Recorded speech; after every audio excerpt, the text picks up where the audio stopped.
فكلي واشربي وقري عينا فإما ترين من البشر أحدا فقولي إني نذرت للرحمن صوما. Hey everyone, Assalamu alaikum. Welcome to the Islamic Mary podcast. So as you know, Zakariyya foreshadows the story of Maryam. And part of this podcast has been exploring the various verses of Zechariah before we get to the story of Maryam.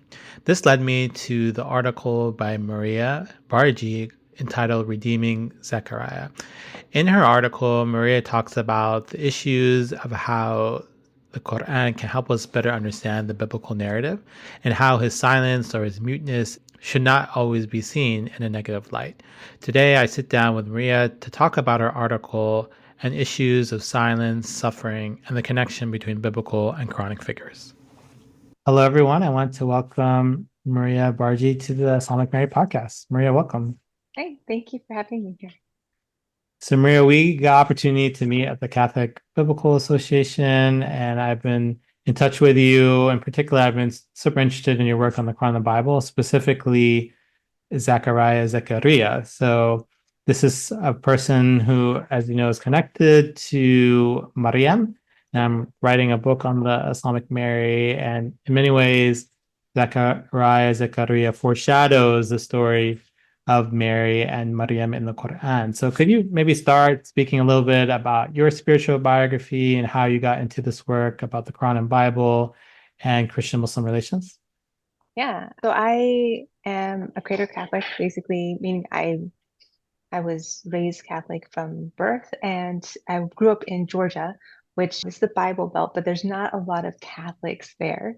So growing up, just being aware of the other, right? So as interacting with other Christian denominations, understanding the misunderstandings or confusions that can arise from that, just made me more attuned. So when I went to pursue biblical studies at the Catholic University of America, and I was at a conference, the SBL conference, and came upon a section on the Bible, on Quranic exegesis, and I was really drawn into the discussion. I wanted to know more, but really the engagement between people who didn't share similar faith beliefs, but could come together and really discuss in a meaningful manner points of contact and points of dissonance, right? That it's okay that there's gaps, that there's okay that there's bridges that can't fully be crossed. We acknowledge them and realize, okay, well, maybe there's not actually a bridge here, but that doesn't stop the conversation. So from there, I started pursuing more intentionally studies with the Quran while continuing my biblical studies degree. And so it led to my dissertation incorporating the Quran in Arabic, studied some classical Arabic to do that. And that's been a lot of focus of my research since then. Oh, fascinating. So would you say like your interest in the Quran and Bible was more textual, or did you actually have a lot of relationships with Muslims and Muslim communities? Or... Yeah, it was more textual. That's where it began, right? And then as a result, I started getting involved in interreligious dialogues and, getting to know more the people, the adherents of other faith traditions that, I mean, honestly, in Georgia, growing up, I did not encounter. And so, yeah, even now I'm taking part in a Catholic Muslim dialogue in Chicago that's sponsored by the American Islamic College, as well as the Archdiocese of Chicago and the Catholic Theological Union. And so being able to really get to know people, and that's even like within just biblical conferences, that's been a lot of my focus of, hey, these are people that if I hadn't studied this, I would never encounter. Something brought them to what they're studying. There's a passion, there's something that just calls to them to do this work. And I find that appealing. And so I love going to conferences because I get to meet people and get to know people in this way. And then with interreligious dialogue, it's the same, but just really taking me outside of what I know, and really informs and hopefully makes me better in how I talk about the Bible or not making assumptions and so forth. Oh, so that's interesting. So it started off as more textual, and then it's turned into more relationships with real Yeah. communities and interfaith dialogue. Is that correct? Or Yes. And then returning to the text, and it goes back and forth. It's very like cyclical. absolutely, no, I definitely identify with that. The idea of reading the text and going back to the community, and then along the way you make new friends and relationship. So that's, yeah, definitely something I've seen in my own experience. So could you speak about your interest in biblical and Quranic figures? So there are, as you know, a whole subsection of folks that write on the Quran and Bible, but there is Mhm. even a section of that are interested in the shared stories between the Quran and the Bible. So yeah, how were you drawn to certain figures like Zachariah or Job and so forth? Yeah. Narratives, stories are what really draw people in. So, in terms of getting people to really be receptive and understand, narratives are just an easy entryway into that conversation. And so, taking a look at, say, the biblical figures that we we know, we think we know, or we take for granted, and trying to look at them again in through the light of, say, the Quranic presentation of these figures, to go back and shed light, like, okay, what have I assumed about the biblical text? What have I taken for granted that now I'm looking at it from a different perspective, reading it through the lens of the Islamic tradition, so that, again, taking for granted, like, oh yeah, this is clearly what this means, or this is clearly what's going on, and seeing it from the perspective outside of my tradition lets me gather new insight. So that was for me helpful, but then also in terms of, okay, talking with other people, especially other Catholics or Christians, when they have questions about the Quran, bringing in the narrative, bringing, like, there's not, it's not as extensive as what you have in the Bible, but it allows for a starting point for getting to know. And they're like, oh, I didn't know that. And it kind of brings everything to, right. And what they had this sense of, like, oh, so far away. It's like, that's actually more proximate than what we thought. And it's not the same, but it's not so distant either. So that's Yeah. part of it. No, I love that point because a lot of my students come into my classes on the Quran with some type of knowledge of the Bible. So they're trying to connect with this text. So actually talking about shared stories opens this door. Like, oh, I've heard about Abraham before. I've heard about Mm, Mary and Jesus. So it allows them to kind of engage more with the material. And I also love the idea of teaching with stories because even in Islamic studies, we often sometimes start with the five pillars and rituals, but often stories are actually the way people learn and understand faith traditions. So yeah, yeah. so I love this your focus on Zechariah and Zakariyya. Particularly, I got opportunity to read your article, Redeeming Zechariah. And Zechariah is such an interesting figure because oftentimes in study of the Quran Bible, we focus on the main ones like Adam or Abraham, Abrahamic figures, or Mary and Jesus. So some of these other figures kind of go under the radar. So how were you drawn to him and his story? Well, I initially did some comparative work on Mary and Miriam in the Quran and the Annunciation scenes. And so I had come across some research on Zachariah, but I hadn't actually spent a lot of time on that. And then there was a conference that came up that kind of presented an opportunity to do more comparative work. I'm like, well, and the purpose of the conference was reading the Bible in Islamic context.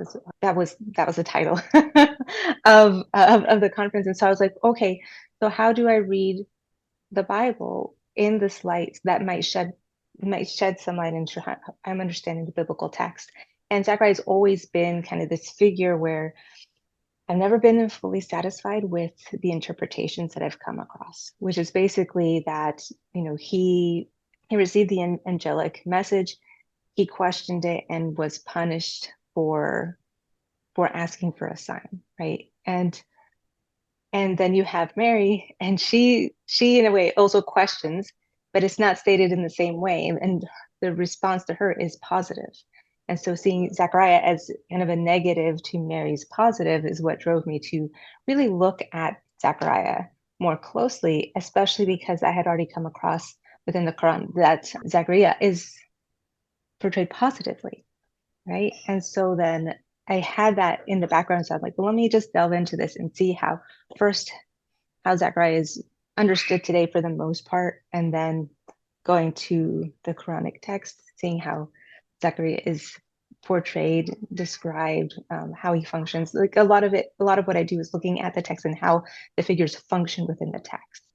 Right? What is it that they're revealing? And then going back and looking and unearthing positive portrayals of Zechariah and looking at the end of the chapter as a complete whole for understanding Zechariah, not just a linear progression, but actually a more deeper connection across the narrative of Zechariah. Oh, wow. So could you tell us then what is the traditional view? You kind of alluded to this already, but what is the traditional view of Zechariah in the Bible and biblical studies? And then maybe we can talk about how it's presented in the Quran. So what I had come across the most was Zechariah's muteness at asking, how can I know that this is going to happen? Is a punishment for his unbelief. And we have the angel who pretty much states that, right? And so there's some ground for that sense of this is a negative action on Zechariah's part.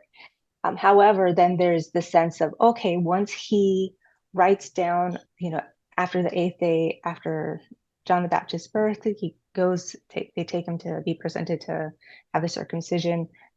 There's a question of the naming of the child, and he writes, his name is John, which is what the angel had said the name would be. And once that happens, he's able to speak. And so in terms of some interpretations that I came across multiple times, saying, oh, this is the restoration of his faith. And it always struck me a little odd because I didn't necessarily think that was his faith that was restored.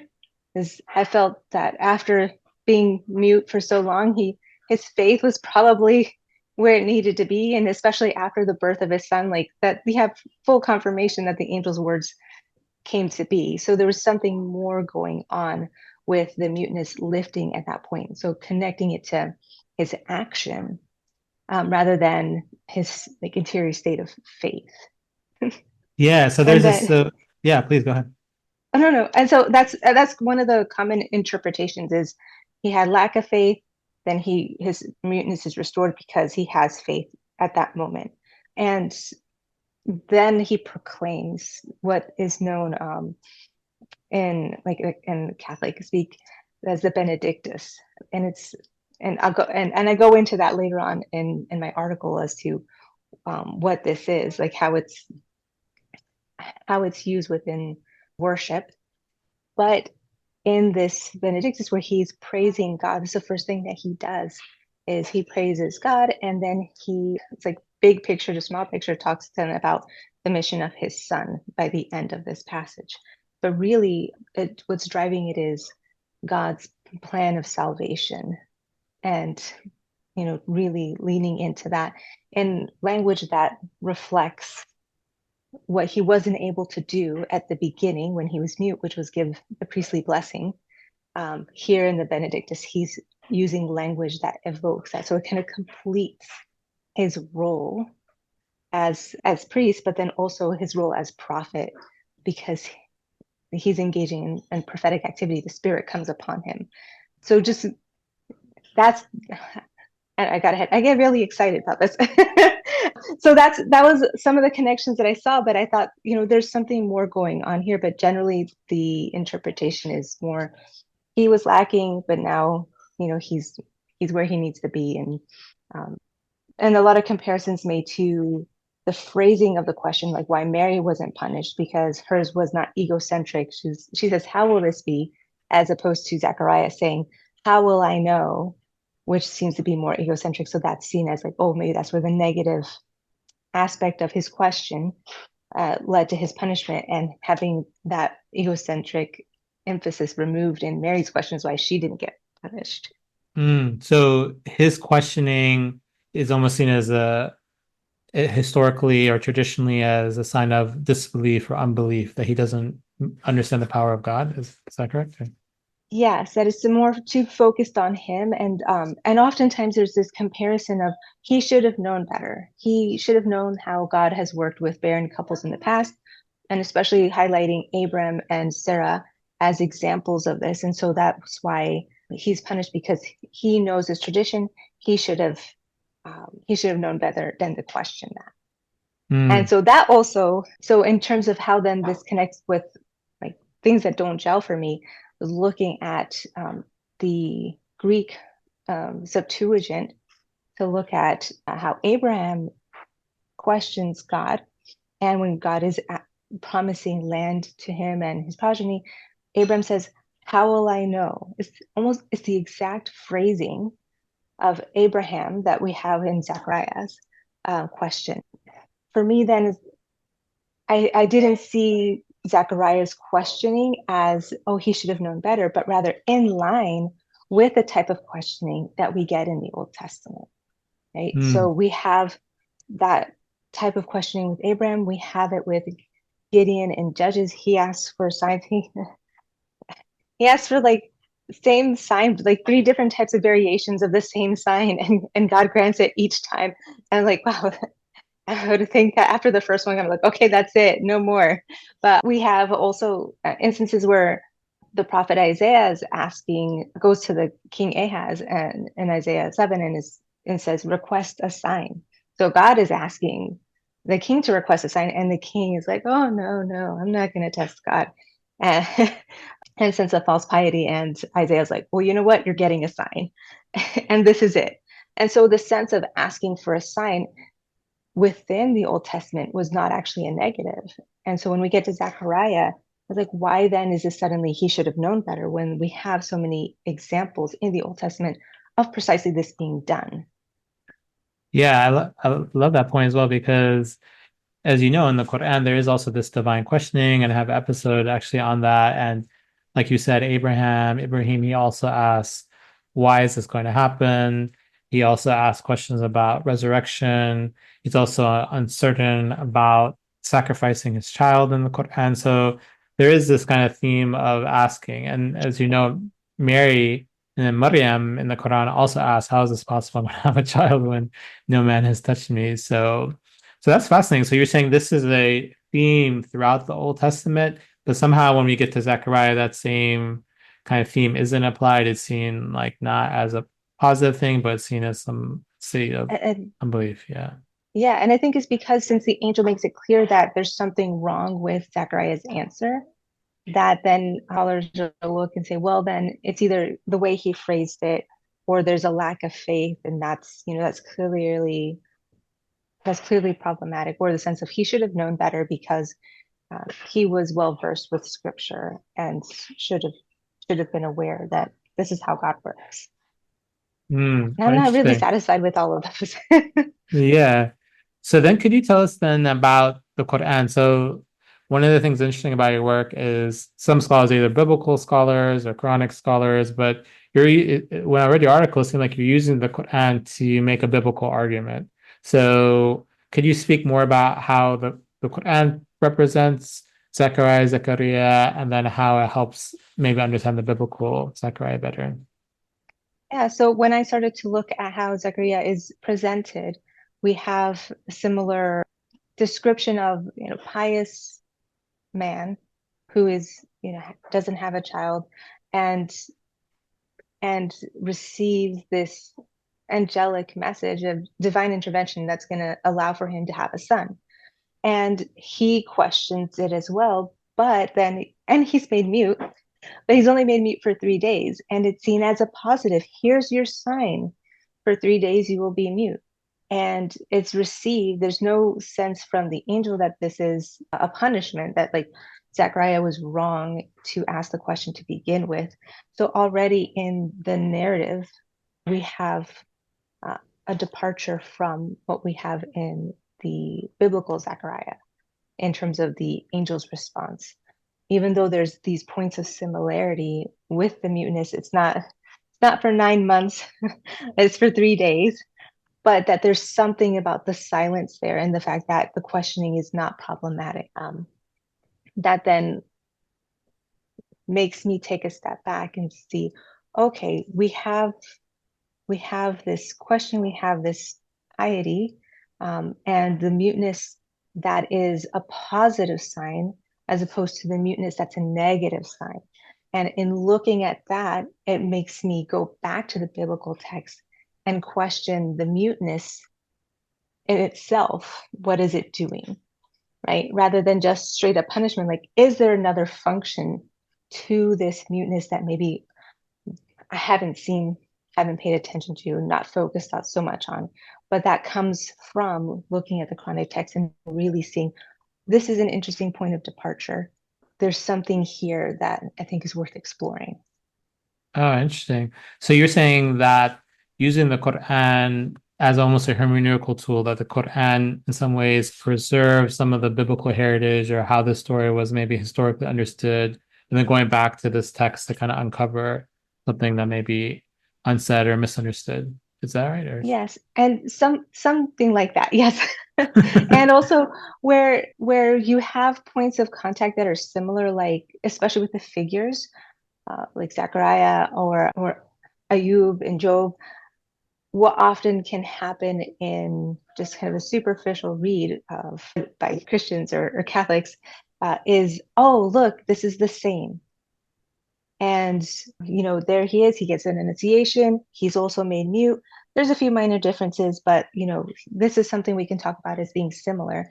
And I want to take it a little bit further, like, okay, there's something similar, but there's also something that's very different. And these differences point to our different theologies. So it's not the same, but it doesn't mean that we can't grow and learn from each other.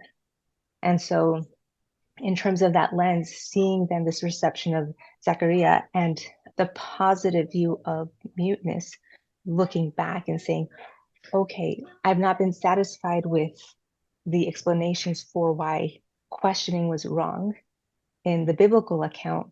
Is there something in the muteness that it reveals something new? And so part of my argument is silence as leading to greater revelation. Mm-hmm. Yeah, absolutely. And when I was reading the Quranic commentators, also they don't see Zechariah as a figure in any ill way. The questioning, as you kind of know, is seen as positive, and then he's given a sign, right? So it's not he's almost given a favor from God, a sign. He asks for a sign and he gets it. And then this interesting thing about silence or muteness, and as you know, Maryam later is asked to be silent, and the word in Arabic is som. So she's asked to do like a som or a fast to kind of abstain.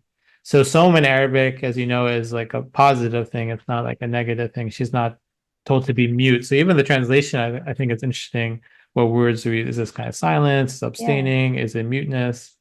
So I love this point you made in your article about this idea of silence of mercy. Could you speak about that? So you talked about idea of muteness and how it's connected maybe to understandings of unbelief, but you're trying to maybe rethink that as a silence as part of a sign, and then silence of mercy. So yeah.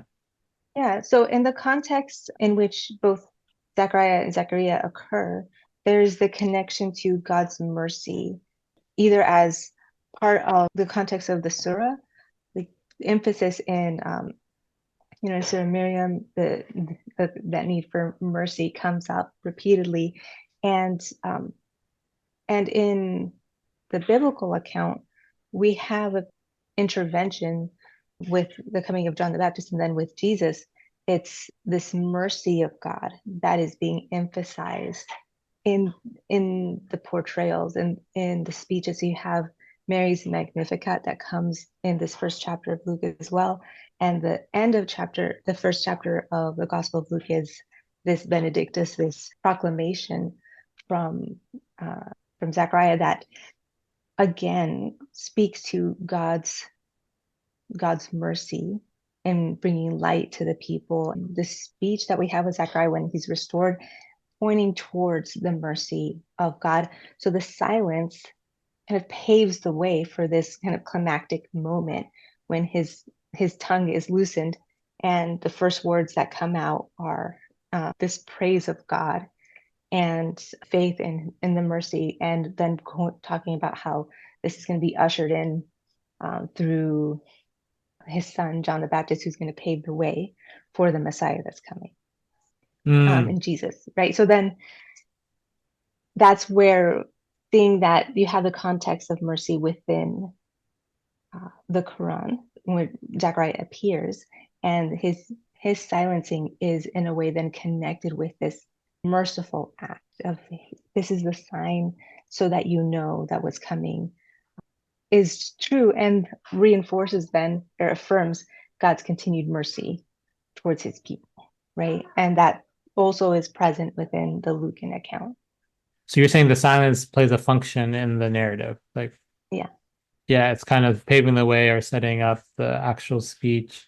And I found that also in my reading of Surah and Maryam, because Maryam is also asked to be silent, and that kind of paves the way for the baby Jesus in the Quran to kind of speak. So there is this kind of play on silence and speech and throughout the chapter. And it's interesting to hear that's also in the Old Testament and the Torah as well. So yeah, please. I was just going to then talk about how, when we coming back then to the biblical Zachariah and his becoming a mute, where it's again seen as a negative, but I think this is I think where what the conclusions I've drawn in doing this interpretive work is that there's something new that's occurring in God's interactions with his people, where before requesting the sign was the norm. So in other words, Zechariah requesting the sign wasn't problematic, but this is actually an educational moment, not just for Zechariah, but for all those like the audience, right, who's reading the text, to say like, there's a change in the Gospel of Luke. There's a theme of not requesting a sign, even though so many signs are given. So the sign itself isn't a problem. God grants these signs, but it's the requesting of a sign that becomes problematic, because there's an emphasis on believing without seeing.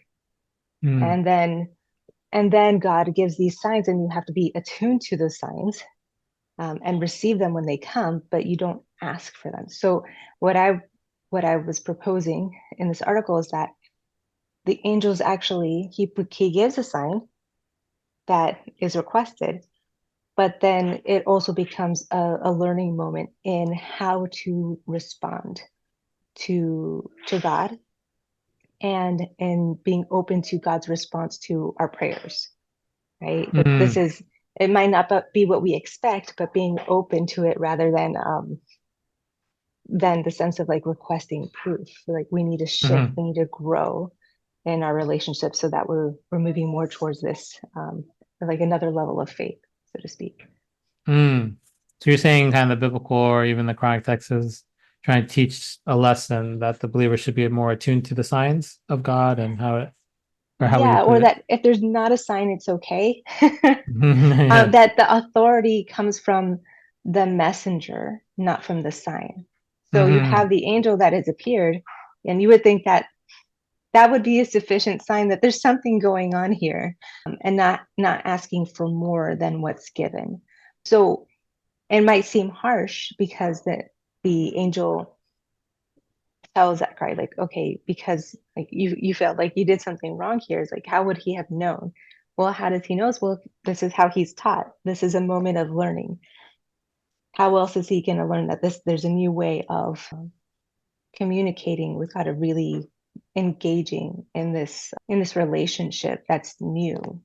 And from the beginning of the Gospel of Luke, we have that set out with Zachariah, and it gets developed throughout the rest of the Gospel. Okay, fascinating. Wow. So to kind of go back on this question of like silence and speech, one of the things, as you know, in the Quran, the chapter of Maryam starts off with the speech of Zechariah. So he has this really impassioned plea, and I'm really fascinated with this idea of chronic vulnerability. where he talks about that his bones have become brittle and his hair has become white. And every time he goes to his Lord, God responds. And then he calls out in this kind of quiet way, and it's very kind of vulnerable in this particular position, talking about his fears and hopes. And he's also this kind of very private relationship with God. How does this prayer maybe compare or contrast with the kind of biblical kind of narratives, what we find whether in the Gospels or in the Torah and the Old Testament? And then how does it kind of maybe speak to this idea of muteness or silence that comes later? So in terms of how it connects with the biblical account, we don't have so much of that interiority with Zechariah in the Gospel of Luke. It's not a sense of, oh, he doesn't have that speech. What we do know about him is that he and his wife are both upright, blameless. They're devout Jews. All of that is very clearly stated leading into the interaction with the angel. We learn, we know that they're barren, and then from the angel we hear like, okay, here's a resolution of this problem. And the way that it's presented, the annunciation is like an annunciation pattern that is found in the Old Testament. So the appearance of the angel to the visionary, this sense of fear or concern, reassurance, the message given, and an explanation of who this child will be, and a sign, right? That's just typical within several instances of birth announcements in the Old Testament. So this goes for Abraham. We see it with the judge Samson, like the angel appears to his parents in a similar manner. And then we have some elements of this also present with Hannah in First Samuel, who is barren, and so we see more of the pathos with her about her barrenness, and she's going to pray, and the priest Eli is like, oh, you're just babbling, you go be drunk somewhere else. And he's like, I'm not babbling, I'm praying. Mhm. And so he blesses her, and ultimately she dedicates her son to God from the womb. And so Samuel's given over to temple service and so forth. So we have that sense of the pathos that comes with barrenness that you talked about within the Quran, present in some portions of the biblical text. It's present in other ways, but in terms of annunciation scenes, it's I think most clearly seen with Hannah, even though Hannah it's not an angel that appears to her, but there's still this connection with a blessing to her so that she can then conceive and have this child who then becomes this great prophet. They haven't had prophets, in a while. And so then Samuel was like the first in a long time. Oh, fascinating. So before we move to Job, Ayub, I want to see if there was anything else you want to share about Zechariah before we transition there. So the one other thing is that in going back and looking at the text and seeing more of this, seeing Zechariah's muteness as an educational moment, which gives it, again, it has this punishment flavor, so to speak, but but there's a growth that occurs through this. And part of what drives me to that too is one other research interest that I have is with the concept of suffering and how it's presented in the biblical text, and then also then that ties in with suffering and how it's presented in the Quranic text. But where suffering sometimes is educational because the person is learning through the process. So looking at Zachariah's suffering in terms of not being able to speak for such a long amount of time as being educational, I think for me the connection was more readily made because I had already had this sense of suffering as educational. It's not like, yes, what suffering is. There's a lot of other categories, but that's one category that I'd come across. So looking back at that, and then also looking at earlier receptions of Zechariah, because as I've been talking about the Benedictus, that's coming from the Latin translation of Zechariah's prophecy at the end of Luke, found its way into the liturgy of the hours that Catholics pray. And And it occurs, every day they're praying this Benedictus. And like, so how do we get Zachariah's prophecy now as a part of the liturgy, part of the worship, right? And so talking about how the silence of Zechariah reorients, not just in terms of how to approach communicating with God in terms of, requesting a sign, not requesting a sign, but what it all should orient towards is worship, proper worship of God. And so when we can see that development, again, because his tongue is loosened, the first thing he does is praise God. And so then seeing that his prophecy then becomes part of the daily worship and the liturgy of the hours, then you're like, okay, this embodies that proper worship, as well as pointing towards the history of God's interaction with humanity. So educational, informing, reminding those who pray this Benedictus of that. But then it's fascinating that that proper worship is that praising of God, that everything should be leading in that direction, and found its way in that home around the 6th century is like the earliest where we see this practice really coming into play. And also looking at the Protevangelium of James, which was around the 2nd century and in the Common Era. And here he's portrayed very similarly to what we find in the Qur'an, actually. So he's kind of taking care of Mary, and he's portrayed very positively. There's not a question of like, oh, he shouldn't have been questioning God or anything like that. And ultimately, he's martyred in that infancy gospel. He's martyred during the massacre of the innocents by King Herod.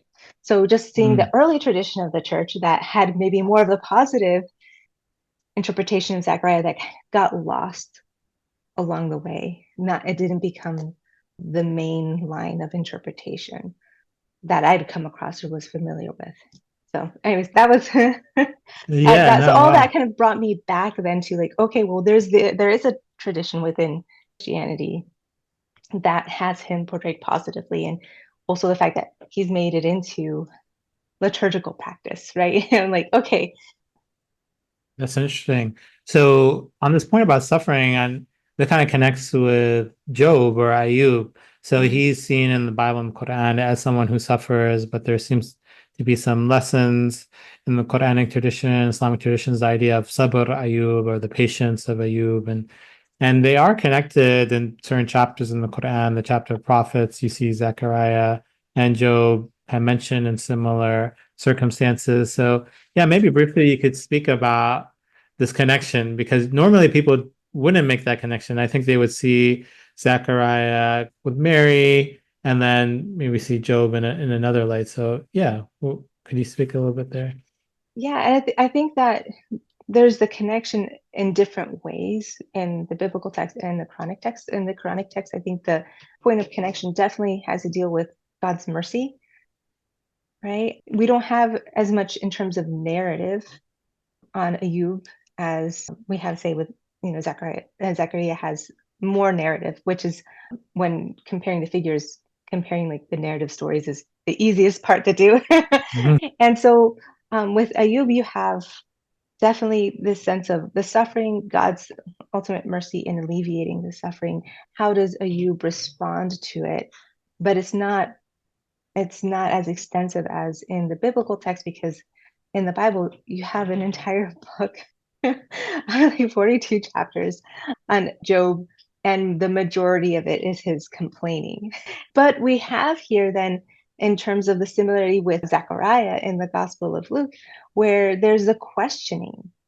So Job is questioning God, is like, what is going on here? I haven't done anything wrong, yet I'm suffering. So the sense of retributive theology that, those who do wicked will be punished and those who do good will be rewarded, completely turned on its head in the book of Job. And Job is confident that he hasn't done anything that merits the level of suffering. So he's not claiming to be perfect, but he's like, I've not done anything so egregious that it merits the loss of all my kids, all my properties, my like physical ailments. Like I've lost everything. this does not match up with my life. And so what that does is, again, the sense of having to relearn the relationship with God, right? He's at the beginning of the book of Job, he's offering sacrifice on behalf of these kids in case they have sinned. By the end of the book of Job, God tells Job to offer sacrifice for his friends, or the friends that he's been arguing with through the majority of the book. And so we have now, again, leading to this worship, but there is actually something that Job needs to intercede on. Like it's this prayer that he's offering that he's been divinely told, like, okay, if if if you want to be all right with me, you need to go ask Job to pray for you. God tells the friends, because you've not spoken well of me, and Job has. So we have Job's just in case offerings at the beginning now have shifted to meaningful offerings because there is a need, and it's in a way more effective. It's not just because, oh, let me just be cautious, or so his sense of worship rose throughout his suffering, but in the midst of it, he's questioning and he's questioning. And so at the end, when God says he has spoken well, and you're like, really? Because he was pretty angry most of the book. And when the connection with the patience of Job really comes from the interpretation in the letter of James in the New Testament, because his patience is like gone after chapter 2. And I mean, like there's 42 chapters, so that's a long time for him to chapter 3, boom, he's like, I wish I'd never been born, right? So he's not cursing God, but in a way then cursing like the gift of life, right, that he's been given, questioning why be born at all if this is what it comes to. And he's wrestling with the idea. And so I think that connection with Zechariah of questioning, but it's a questioning that isn't answered the way either one of them expected, right? Because when God finally speaks up, the divine speeches towards the end of the book of Job, he doesn't say, oh, this is why, or you're right, you didn't do anything wrong. It's more like, so, do you know about creation? Do you know how any of this works? And and so people are left very unsatisfied because they want the question that Job posed answered, and God is like, that's not the right question. Yeah. Wow, Anyways. that's an interesting connection. I never, made that connection before regarding how they ask the question and the idea of suffering. So can you tell us a little bit more about your current work and what you're writing, and where is this taking you? Where is Zakariyya? Where have they leading you in your research and scholarship, as well as your interreligious and interfaith work? Yeah, I want to do more work with Job and Ayub. I co-authored a chapter in a work on comparative religion with a scholar in Saudi Arabia, and we talked about Job and Ayub in regard to creation, theology, temptation, and so forth. I want to go back to the concept of suffering and unpack that further, as I did some work, but I haven't done. That was like towards the beginning of when I started to do comparative work, comparative scripture. So now that I've had some more years doing that, I want to revisit it and rework it, and hopefully get that out there. In terms of other projects that I have in mind, or that I've been asked to do, so there are different study Bibles out there. So the Catholic Study Bible has invited me to write an essay on the Bible and the Qur'an for the Catholic Study Bible. So that's still being worked out, but like I've accepted the invitation. We just need to like figure out all the details and so forth. But that will hopefully I'll get that in next year. And I think that's exciting because then that broadens the audience of people who are maybe made aware of other ways of reading scripture that can inform their faith and learn about others. So, so there's not so much this kind of fear reaction of the other, but a knowledge that allows for further engagement and appreciation for one's own faith tradition at the same time. So those are the main ones that I know for sure are in the works. But yeah, like I think I want to, revisit that sense of suffering within the the biblical and Quranic figures. And so in that way bring together both of my research interests. Maybe thinking even in terms of, King David and how, the suffering or mercy is understood. That's something else I've been kind of like in the back of my mind. But uh, that's going to be a while. Great. So, yeah, thanks so much, Maria, for this discussion and for being on the show. Oh, thank you for inviting me. I enjoyed talking about all of this. So thanks. And that was my interview with Maria Bargi. So many things jumped out to me in that interview. First, the idea of silence. And as we discussed before, silence is seen as a positive thing in Surah Maryam and within the lives of Zechariah and Maryam. Zechariah is told to be silent, and then the birth of John or Yahya will occur. Maryam, after she's given the good news of Isa and is told to go back to her people, she is also told to be silent and to do a som or a fast and abstain from talking to other people. Silence is in many ways an opportunity for one to become closer to God and is also a way for someone to reflect and think about their own personal experiences. The second thing that emerged was the idea of suffering, that in the Qur'an and Bible, there is this correlation between suffering and patience and personal growth. Maryam is someone who actually suffers. The birth of her child, Isa or Jesus, is not easy. She even cries to the point that she wished she had died and been forgotten. This is similar to other figures within the Quran and the Bible, such as Job or Ayub, who also suffers but then finds personal growth and redemption. The last thing that struck me was the connection between the different figures, whether that's Zechariah, Maryam, and Ayub. All of them share certain themes, whether that's calling out, suffering, or being a righteous figure, or even prophet of God. These connections are not immediately apparent.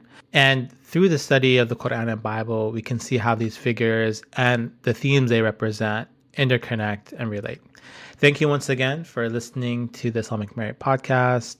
Once again, subscribe to this podcast. If you haven't already, encourage your friends, students, and colleagues to subscribe and listen to the podcast as well. I'll be teaching a class next semester at my university on the Quran and Bible, and I'll be asking my students to listen to select episodes. You can always text me, email me about your thoughts and your comments. I always love hearing from you. And feel free to review this podcast. Let me know your thoughts and your opinions. And you can visit my website and my newsletter to get a better sense of my research and publications and my forthcoming book on the Islamic marriage. Thanks so much and take care.